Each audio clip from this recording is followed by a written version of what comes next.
제가 이 책에도 여러 번 쓰고 있지만 테슬라라는 자동차의 사명이 뭐냐라는 거예요. 사명. 네.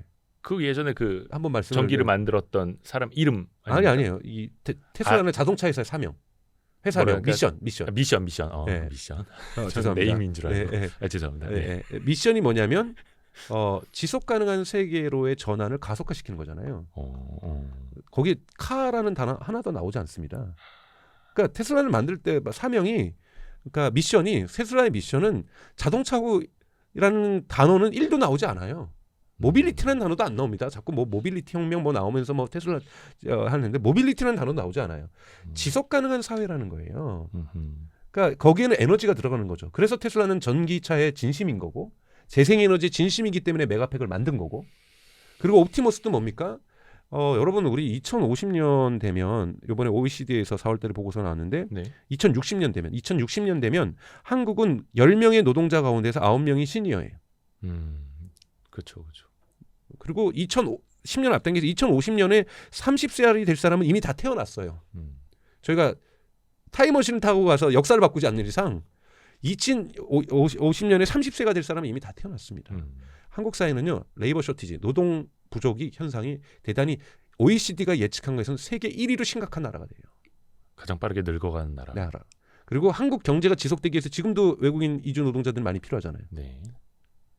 2050년 되면 10배 정도 더 필요합니다. 한국 경제가 운영되기 위해서. 지금과 같은 수준으로. 만약에 10배가 더 들어오면 어떻게 될 것 같으세요? 사회적 혼란 엄청날 거예요. 정치적으로. 네. 저는 이주 노동자에 대해서 뭐 찬성하지만 여러분들 정말 10배 정도의 규모의 이주 노동자 한국. 그럼 그 나라들은 또 어떻게 해요? 심지어는 여러분 2024년을 꼭지점으로 해서 중국도 인구가 감소하기 시작했잖아요. 노동력의 감소.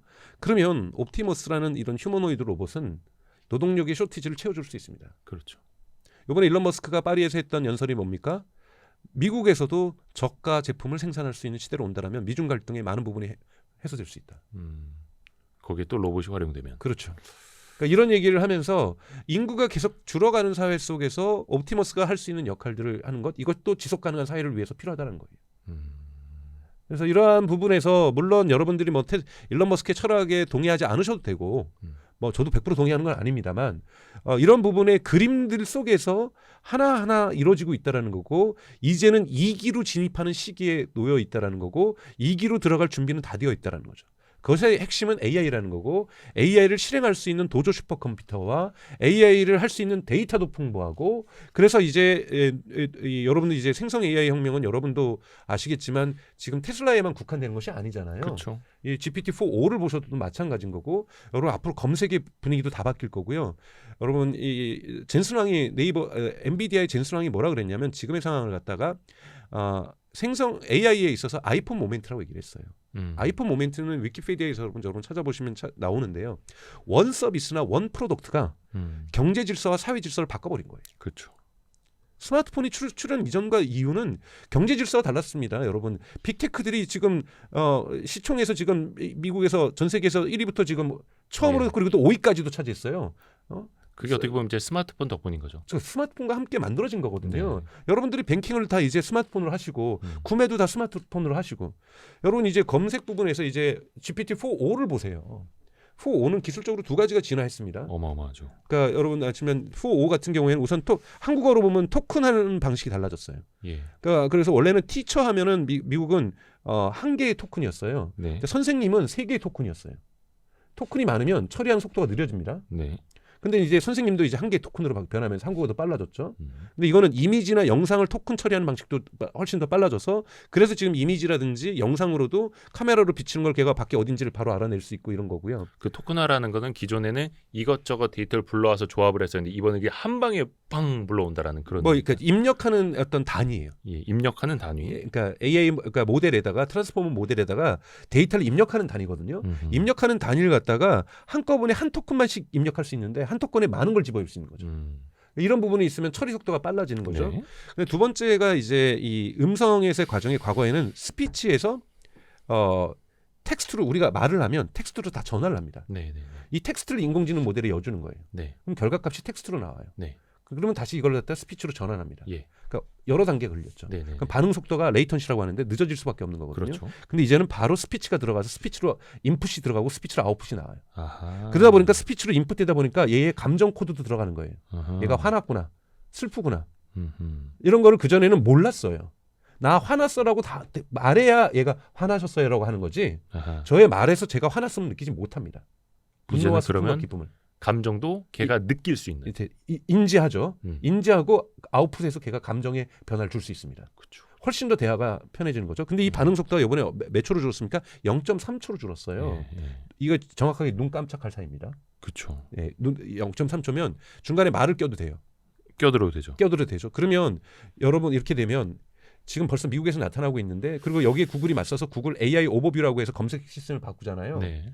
자 그러면 이제 앞으로는 이러한 질문이나 검색 같은 경우는 아직은 공식적으로는 오픈 AI는 검색을 하지 않고 있어요. 근데 오픈 AI 기술을 이용해서 퍼플렉시티라는 게 나오고 있잖아요. 이제 검색도 당연히 들어갑니다. 검색을 안 들어가면 바보죠. 네. 그러면 저희 어머니 아버지 지금 80이 넘으셨는데 뭐 하겠어요? 일일이 손가락 치는 거 한글 입력하는 거 어려워하세요. 네네네. 점점 돋보기 끼셔야 되는 거고. 근데 이제 언제든지 대화로. GPT-4 대화로 얘기하실 수 있잖아요. 그러면 요즘 미국에서는 많은 검색에 GPT하고 대화에 뭐가 있냐면 물건 구매에 대한 상담이 들어가 있어요. 아. LG 냉장고 살까 삼성 냉장고 살까 물어본단 말이에요. 그러니까 어떤 기능이 있고 색깔은 뭔데 AS도 잘 되고 어떤 추가 기능까지 있는 뭐를 얼마대를 나는 찾고 싶은데 하면 걔가 그냥 다 찾아주는. 찾아주죠. 예. 자 그러면 여러분 네이버에서 검색되니까 네이버가 쇼핑도 한 거잖아요. 네. 얘네가 검색하는데 쇼핑 안 하겠어요? 다 하죠. 네? 그러니까 이 지금에 있는 스마트폰에 의해서 재편됐던 모바일 경제도 예. AI 경제로 재편될 수밖에 없습니다. 아하. 거대한 변화가 지금 이제야 비로소 시작되는 거고 이게 젠슨왕이 얘기하고 있는 AI에서 아이폰 모멘트라는 거예요. 네. 원 프로덕트 원 서비스 즉 AI 제가 아까 전에 지금 과잉되게 얘기했지만 앞으로 인류의 진화는 AI 진화하고 같이 간다라는 거예요. 그렇죠. 그런 면에서 지금 이 여러분 그 이번에 1분기 엔비디아 실적 발표 났잖아요. 네. 여기서 데이터 센터에서 났던 여러분 매출이 몇 프로냐면 전체 매출의 87%예요. 엄청나죠. 그러니까 나머지 컴퓨팅하고 게임에서 나는 건요. 크게 증가하지 않았어요. 의미도 없죠 이제는. 예. 네. 전체 매출의 87%가 엔비디아에서는 그걸 데이터 센터라고 구별을 합니다. 네. 데이터 센터에서 나왔잖아요. 그게 H백 팔았다는 거잖아요. 그렇죠. 그러면 이 H백 갖고 나머지 사람들이 돈을 벌어야 지속 가능하죠. 지속 가능한 거죠. 네네네. 청바지를 팔았는데 금강에서 금이 없네 나오면 끝나는 거예요. 그렇죠.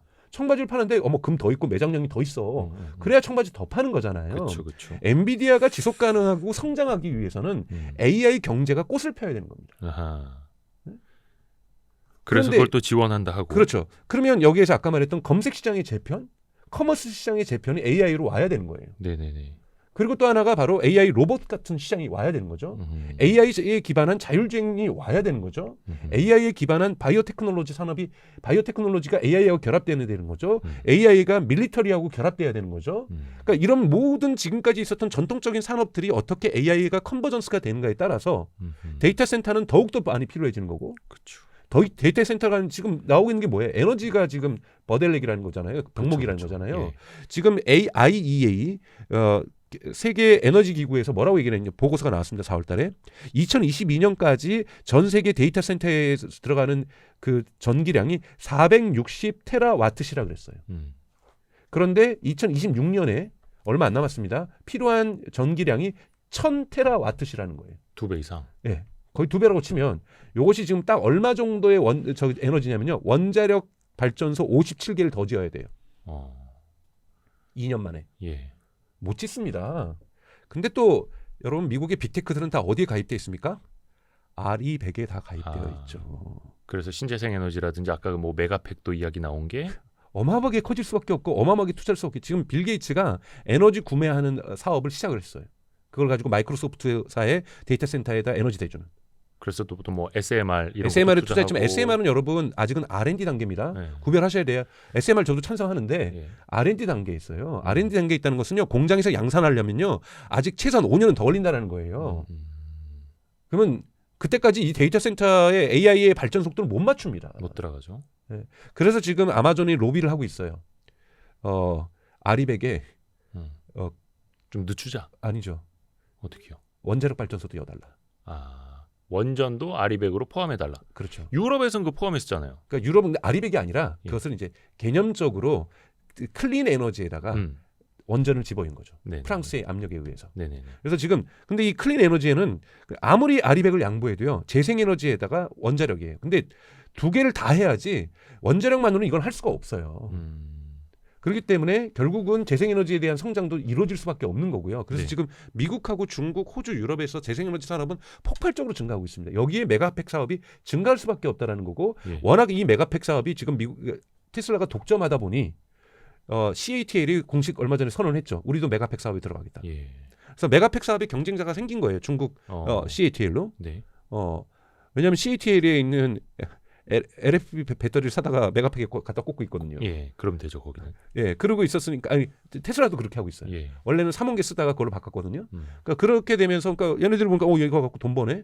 그리고 앞으로 메가팩 사업은 크겠네. 그래서 대용량 에너지 저장 장치는 CATL도 들어가는 거죠. 여기에 이제 자기는 AI 기술은 없을 테니까 바이두의 AI 기술을 갖다 집어올 수는 있겠죠. 뭐 이런 식으로 왜냐하면 메가팩에는 AI가 기술이 들어갑니다, 여러분. 그래서 이러한 그러니까 전개들이 이루어지는 것이 AI 이코노미라는 거예요. AI 이코노미가 계속해서 커져야 엔비디아의 어떤 매출도 커질 수 있고 주가도 지속 가능합니다, 여러분. 계속해서 성장을 저는 주가 계속해서 성장할 거라고 보고 있는데요. 그러니까 이렇게 갈 수 있는 거고 여기에 테슬라도 AI 경제에 들어가고 있는 거고 구글도 들어가고 있는 거고 아마존도 들어가고 있는 거고 마이크로소프트도 들어가고 있는 거고 메타도 들어가고 있는 거고 애플이 지금 안 들어가서 욕먹고 있는 거잖아요. 애플도 곧 들어올 거라고 보고 있습니다. 그래서 지금 이 정도 규모로 들어가야 되는데 제가 조금만 더 부가 설명을 드리면 그러니까 작년에 그 마이크로소프트의 카펙스라고 하나요? 네, 케이펙스가 네. 400억 달러였어요. 어마합니다. 근데 올해 600억 달러예요. 어떤 이제 재무적 투자 관점에서 그러니까 설비 투자죠. 설비 투자. 근데 이게 다 데이터 센터예요, 100%. 이걸 가지고 저기 H백 산 거예요. 근데 올해가 600억 달러예요. 근데 아마존하고 메타하고 이 알파벳 구글에 있는 알파벳 마이크로소프트가 대부분 다 600달러씩에 올해 책정한 것이. 네.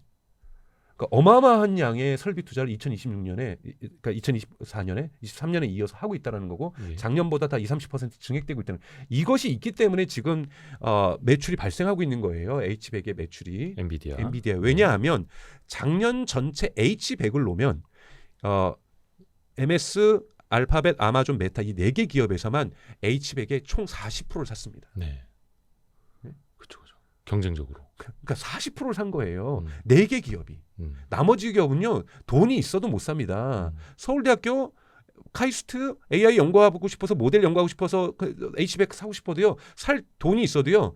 살 수가 없어요. 거기까지 올 물량이 없는 겁니다. 네? 그래서 이러한 상황이 지금 있다라는 거고 이런 부분에서 이 기업들이 매출을 AI로 만들어내야 됩니다. 이렇게까지 설비 투자를 했는데 돈을 못 만들어내면 그러니까 AI의 밸류체인을 여러분 보셔야 된다는 거예요. 반도체부터 시작하는 밸류체인이 네. 한쪽으로는 데이터 센터로 연결되는 거고 한쪽으로는 에너지로 연결되는 거고 이게 맞춰져야 되는 거고요. 네. 만약에 에너지가 부족해서 데이터 센터를 더 이상 못 짓는다 그러면 H100을 더 이상 그리고 뭐 블랙엘이 나와서 B100도 못 사가는 거예요. 집어일 데이터 센터를 못 만들었으니까요. 에너지가 없어서. 네네. 이것이 다 맞아 떨어져야 된다는 거고 또 궁극적으로는 그럼 이걸 가져가서 데이터 센터를 이렇게 많이 진 기업들이 매출을 발생해 줘야 되는 거거든요. 그렇죠. 그래야 케이펙스 투자에 대한 흔히 말하는 ROI 그러니까 인베스트먼트에 대한 리턴을 만들어내는 거잖아요. 그렇죠. 이것이 흔히 말하는 음성 서비스라든지 에이전트라든지 자율주행이라든지 아까 말씀드렸던 AI 로봇이라든지 이런 식으로 컨버전스 산업들이 만들어져야 된다는 거고 테슬라는 최소한 여기에서 에너지 사업의 한 축을 가지고 있다는 거고 자율주행의 한 축을 가지고 있다는 거고 AI 로봇의 한 축을 또한 가지고 있다는 거죠. 그래서 엔비디아하고 테슬라는 적대적 관계가 아니죠. 공생 관계인 거죠. 그렇죠. 이런 AI 이코노미에서 인프라 측면에서 뭐. AI 이 생태계에서 네. 그래서 이런 AI 생태가 이제 얼마나 가공하게 빠른 속도로 커질 것인가 이런 걸 함께 보셔야 된다는 거고 여기에 테슬라가 중심축을 잡고 있다는 거예요. 여기를 보셔야지 이 시장이 여러분 더 큽니다. 자동차 시장보다. 그러니까 학자들마다 좀 다르긴 한데요. 휴머노이드 로봇 산업의 전체 규모가 자동차 산업 규모의 40배라 그래요. 예. 30-40배 저는 여기다 책에다 한 30배 정도로 봤는데 30배에서 40배 정도로 본다라면 여러분 더 큰 시장에서 팔아야 될 거 아니에요. 그렇죠. 그러면은 이제 앞으로 여러분 통계에서 볼 때는 옵티머스 이번 분기에는 몇 대 팔았어. 이것도 대단히 중요한 지표가 되는 거죠. 앞으로는. 네. 그러니까 이러한 2기로 넘어가고 있다는 거예요. 즉 1기는 AI가 없었던 시대였고 네. 맹아적인 시대였고 아. 2기에는 여러분 생성 AI가 있고와 알파고는 우리 이세돌 있었던 알파고는 생성 AI가 아니죠. 아니었고. 지금 AI 시대가 본격화되는 것은 엔비디아가 이렇게 떼돈을 버는 것은 생성 AI 시대로 갔기 때문인 거죠. 네. 트랜스포머라는 모델을 쓰기 시작한 이후로부터 이때부터 지금 본격적으로 지금 AI가 비즈니스를 만들어내고 있는 거고 경제를 움직이고 있는 거잖아요. 그전에는 효율성을 높이는 수준으로 이렇게 커버트, 그러니까 즉 숨겨진 상태에서 AI들이 다양하게 쓰였다라면 카메라나 이런 데서 네. 뭐 아이폰이나 뭐 갤럭시에도 다 AI는 쓰였었죠. 이건 근데 생성 AI가 아니잖아요. 네. 그러니까 이런 생성 AI가 본격화되면서 지금 데이터 센터들 수요도 늘어나는 거고요. 그래서 이러한 전체 구도를 좀 보시면 AI 경제 전체 구도를 보시면 테슬라의 성장 전망도 보이는 거고 엔비디아의 성장 전망도 보이시는 거죠.